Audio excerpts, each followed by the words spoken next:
Yes, my people, today I'm going to show you how to do this cool fire effect. It's quick and easy. Let's jump straight into it. Let's go. So once you jump into Premiere Pro, this is the clip that I'm going to be using. What you need to do is go to the last frame of your clip. And what you're going to do is you're going to click on the export frame icon, which is the little camera just here. You're going to click it, and I'm going to save the name of my clip as Fire Effect Frame. Press OK. What you next need to do is you need to go onto this website, which I'm going to leave the link in the description below, higgsfield.ai. Make sure you sign up to it.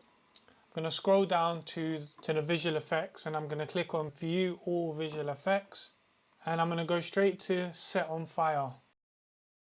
Once you're here, you need to click the Generate, and then you're going to upload the frame that you exported.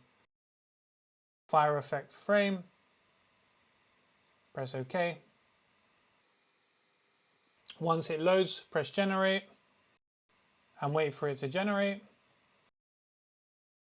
Now this is quite cool. It's created this cool effect for me. What I'm going to do next is I'm going to save the video,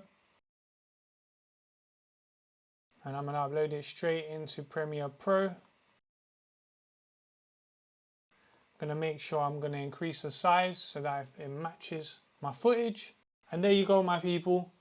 Nice and quick. If you've liked what you've seen, please like, comment and subscribe. This is a cool website that can help improve your effects. See you on the next one, my guys. Have a blessed day, my people.